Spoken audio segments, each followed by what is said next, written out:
At 23,000 feet, the lie is neat. Sun on cirrus, the slipstream turned to silver wire around the wings. Then the bay doors yawn, and the airplane shudders as cold air punches through the ribs. Masks rasp, frost winks along the frame. Berlin brews ahead as a dark ring that climbs. Flak already assembling. Lieutenant Jack Marion holds the yoke with quiet hands. Rudder feathered, throttle forward, the formation a grid around him, boxes within boxes, everyone locked to the metronome. If he flinches, a wing cuts somebody else in half. Then the drop goes wrong. The bombardier's voice is flat. Steady. Steady? Sergeant Eddie Ramos leans into the sight, breath freezing in needles along the rim, lights on his panel like small devotions. He keys the release. Solenoids snap. The ship exhales, metal releases, a clean shutter. All but one. The jolt under their feet is mean and localized, a heel kicked into bone. A 500-pounder stops half born, half out, half in. The arming wire shows a fray, bright as hair. The doors can't meet. Drag takes the airplane by the belly like a hand. The nose wants to bury, the tail wants to wag. Marion plants his boot and dials in right rudder until his ankle burns. Manifold pressure climbs a notch to hold speed. Beyond the pilot's window, the lead element ghosts ahead. He holds his place, because moving wrong kills as fast as flak. Over the interphone, Eddie says, "Hang up, 1500 stuck." Doors won't close. He has the emergency release in his glove and the mechanical backup at his knee. He knows the feel when a frozen shackle relents. This one does not. The lever becomes a crowbar in ice. Two voices stack on Sparks's headset, group and squadron, then snap back into order. Lieutenant Ruth Adler in the nose has already redrawn the corridor. The headwind is stronger than the morning's promise, and it's veering. G is intermittent in static. Sun angle lies. Fuel math that fit at takeoff is now a bruise. Doors open puts us tight for landfall, she says, and writes it once more because numbers are the only kindness left. The group radio is thin and emphatic. Hold the box for flak, no gaps. Walt Sparks. Haynes hears the escort chatter under it, a distant chord of fuel clocks. If this ship drifts out of the slot with its belly caught in the wind, it becomes a mark fighters can see and ground officers can time. Berlin's ring fattens into tears. Bursts step closer, each correction a learned habit. Marion reads the airplane through his feet. Open belly, yaw to the right, a little left aileron to keep from drooping, small heresies to buy the man in the bay stillness. He pushes. Fuel needles rise with a liar's charm. They are already buying minutes with gas they'll have to pay back later with altitude they don't own. In the tail, Oleg Novak lives in a freezer. His sight tunnels the world to a circle. He flexes hands he cannot feel. Contrails thin above where the escorts will peel away on schedule. He hears the open doors in the tail's drumbeat and knows, by that sound alone, they've bled a knot or two. The gunners below know it too. Eddie flips the guard and tries the electric again because hope must be methodical. A click. Nothing. He swings onto the catwalk. The bay is a weather of its own, wind like a saw, air thin as a blade. He clips his harness and crawls into cold that makes thought small. The bomb swings slightly in the slipstream, an obscene pendulum. The shackle glitters with rhyme. The arming wire isn't a clean line back into the rack. It's a question with copper hairs for a period. The vane on the nose wobbles. He knows what that means. "Hold the box," group repeats. Sparks doesn't pass along the other things he hears, the chosen euphemisms for crews who have stopped answering. He keys a clean 2-3 status good because you do not infect the net with fear. He keeps one hand on the switch that will drop them to a different frequency later, when the escorts say their goodbyes the way professionals do. Novak scans and scans, because fixation kills. Marion says, "Eddie, stay on the catwalk, keep snapped in." He's buying seconds without announcing that he is. To shake a hung bomb, you yaw, and you dive by fractions. You make the airplane help you. You measure against a fuse that might already be counting. The geometry is simple, and it kills. He glances at the lead's belly again, checks his spacing, and plans a sin he will limit to 10 seconds. Ruth is already carving that number onto her board. Flak brackets. A burst slaps the shell of air around them. Shrapnel ticks the skin. Inside the noise, the hung bomb croons and the doors moan. Sparks says nothing about the call sign that just went quiet. Oleg watches a ship elsewhere catch fire, stay in formation, and thinks of roofs people go back to if they land. Manual, Eddie says, and to crawl into that wind is his job and a dare. He wedges the stubby wrench against the shackle's lip and leans with his whole life down his arm. It doesn't move. He holds a breath to keep his glove from sticking, sees the vane shiver again, a stutter that could be the ship's vibration or could be the fuse. He can't know. Not here. Not now. Marion asks for 10 seconds. Ruth gives them boundaries like a referee who knows which rules matter. 2 degrees left yaw, 50 feet down, then recover on my mark. Sparks puts their confession on the net. 2-3 has a hung load, executing brief corrective maneuver. It is not permission. It is a statement of fact. The reply is a mercy wrapped in doctrine. 10 seconds, then in. Oleg calls dots high 3 o'clock, distant but vectoring. Their clocks and someone else's intersect now. On my count, Marion says. He blends the rudder in.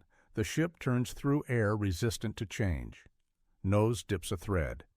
RPM picks up a quarter tone.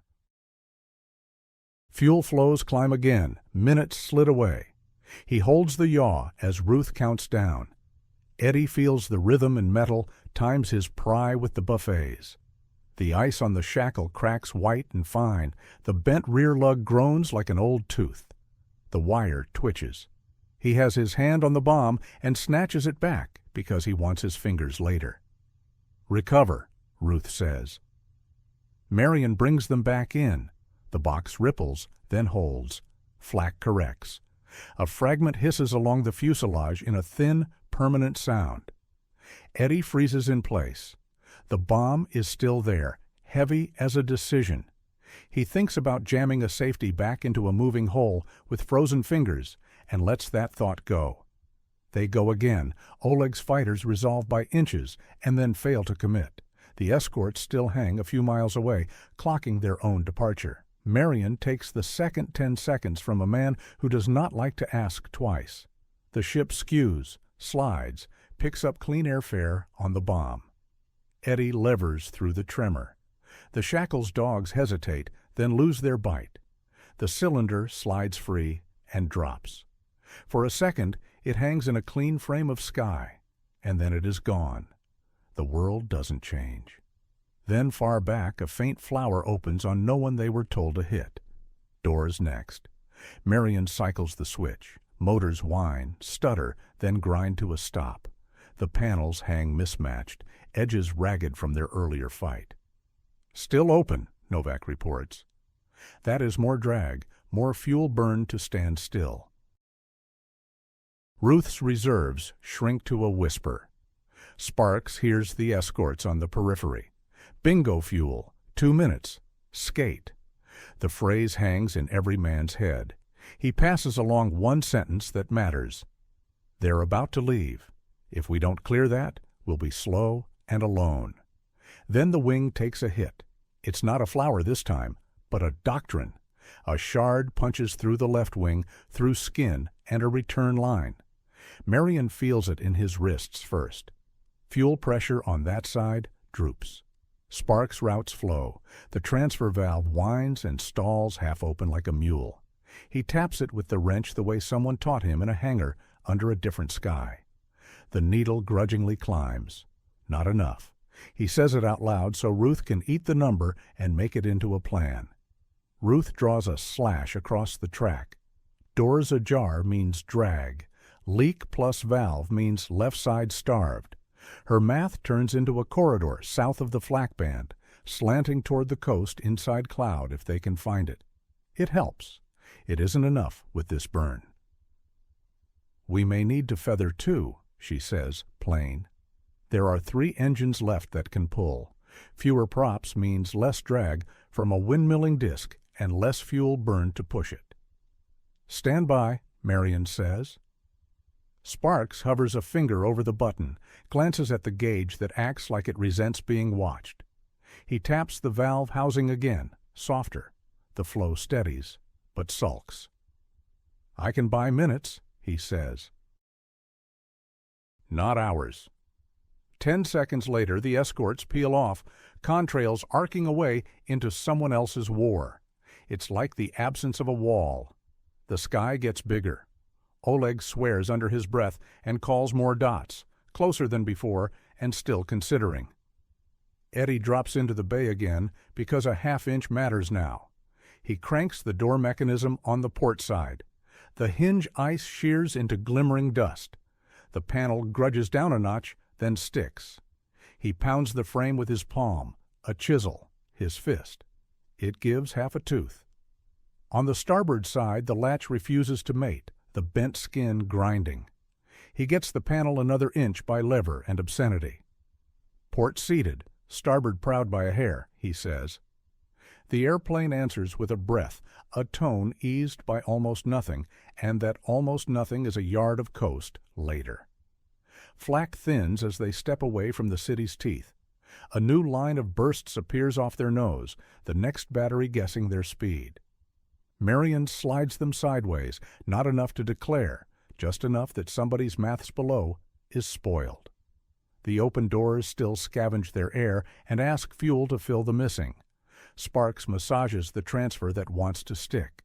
He wins a fraction and stares at the gauge like an opponent. The fighters never pounce. The threat sits coiled out there and weighs the same as contact. Oleg scans and names nothing else. Ruth's course steals under a known battery and toward a weather edge. "We cut south of Neuruppin," she says. Shallow descent in cloud. Hiding carries its own price, turbulence and blind machines. But staying high with doors yawning means arithmetic wins for the other side. Marion takes the cloud. The world turns to milk, the airplane shakes like a sullen animal, and Novak's sight becomes gray paste. It's a hide and a hazard. Eddie wedges himself by the hinge and steals one more notch. Starboard now catching its first latch tooth at the cost of skin lost from his knuckles. The bay door whines, sits a shade flatter. The gap still hisses. It's enough to mean another minute they didn't have. A divot of flak catches the left wing again, and the transfer valve on that line answers by setting like concrete. Sparks raises his wrench and stops, listening. He taps once, kisses metal with the flat instead of the edge, the way an old chief taught him to coax last obedience from a stubborn part. The valve moves the thickness of a fingernail, and flow climbs a thread. He doesn't crow. He keeps his hand hovering like a doctor's over a chest that insists on breathing its own way. They feather too. It's decision, not panic. Marion calls for it when the gauge winks wrong once more. Sparks presses the button, and the left inboard prop knifes. Windmilling, then stands, and the drag slides away. The ship lurches, then settles. The 3 good engines sing at a leaner pitch. The airspeed needle trembles, then steadies. Ruth crosses out one set of numbers and writes another that ends at a line of water if nothing else shifts. They edge out of cloud into light. The North Sea is not a line yet, just a change in the way the sun comes up under the wing. Ruth sees a river bend, like it did on the briefing map, and says, "On track," as if it were a switch. Sparks hears coastal English on the air, clipped and clipped again, and holds his own voice until the strip is more than a hope. Novak calls Flak low, and board to the south, and a front like a wall to the north. Marion splits that difference and lives in the narrow between. Fuel gets counted out loud now because pretending otherwise is ridiculous. Sparks opens and closes crossfeeds like languages, moving what they have to where it pays the most. The valve sticks, then moves, sulks, then answers. He doesn't call it stubborn. He calls it alive because it is, to him, and because the airplane takes what you call it too personally at times like this.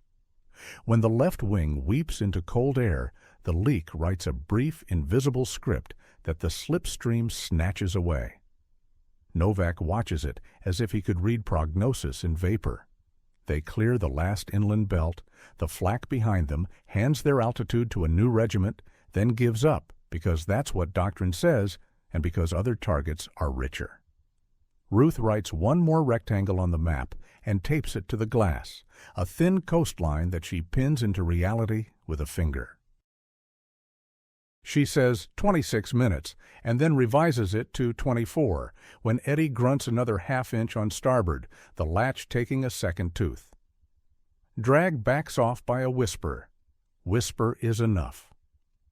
A downdraft in cloud knees the ship, and Eddie smashes his knuckles again for it, then pretends it was always in the plan. Novak swallows his own curse and keeps his arcs tight. Fighters do not come. The absence is so loud it feels like another weapon. Sparks hears stragglers on guard, feathered, doors, hung, voices like their own, and does not let the room inside his head get wide. Then at last, water. It arrives as a color before it's a shape, a thin, darker gray that knows which way is west. Ruth's voice tightens on a single word, coast, and the ship adjusts around it as if the air itself loosened somewhere. Marion does not change a thing. He holds the attitude, power, trim, everything gentle, and asks the sea for a straight face. Sparks brings up home beacons and waits a breath to tell them about weather stacked on the runway because choice is a dangerous luxury until you have one. The home frequency answers in accents that are almost comfort. Straight in is refused because the pattern is full of their mirrors, men on 3 motors and 2, doors hanging, oil streaked down nacelles. Marion slides into the queue without a howl. He's too tired. He will complain later if someone demands that he should have much earlier. He does as told and looks nowhere but at the space he must fill without touching any neighbor's wind. Ruth gives spacing by eye and watch, numbers that steer you through other people's wakes. She closes the map and keeps a finger on a line through the fabric anyway, an old childhood habit turned invocation. Sparks keeps the transfer balanced until the last minute. Nothing red, nothing blinking. And then, at Marion's nod, starts shutting the unnecessary and the fragile. Oil temps swagger a degree and settle like good dogs. Eddie checks the doors because he can't not. There's still a shade ajar, a tooth that refuses to meet its match, a whistle like a private joke. He draws a circle in fog on the nose glass and wipes it away before anyone sees him doing it. Novak loosens his grip an inch and feels pain like thaw, which is pain returning to parts that insist on staying. Gear down is a mercy. 3 green lamps glow through frost like Christmas. Marion keeps the flare low because the open belly and 1 prop idle will stop them anyway. Tires touch. The ship becomes a building again, weighty, reluctant, survivable. He spoons the throttles back to nothing. The brakes say no, then yes. The airplane rolls, groans, breathes heat into cold, in size you can feel with your boots. They turn off the active in a stagger of other ships, engines cut in sequence until the noise thins, becomes wind and human voices and the rattle of ground gear. Sparks kills the last switch with the care of a man putting a child to bed. He writes down the time with a pencil chewed in some other hour. The fuel numbers make him laugh once, dry and unbelieving. Ruth unbuckles and her knees curse. She ignores them. She finds Jack's eyes, nods once. Eddie flexes his hands, sees blood oozed under a torn glove where cold kept it hidden, and grins because it hurts now, instead of never. Novak lets himself look back at sky turned ordinary again and waits for the shake to start. Crew chiefs run at them, cigarettes and questions, hot oil and cold metal, salt in the wind. The horizon breaks into a thin gold blade behind torn cloud. The bay doors finally grind shut and seal with a clunk you can feel in your teeth.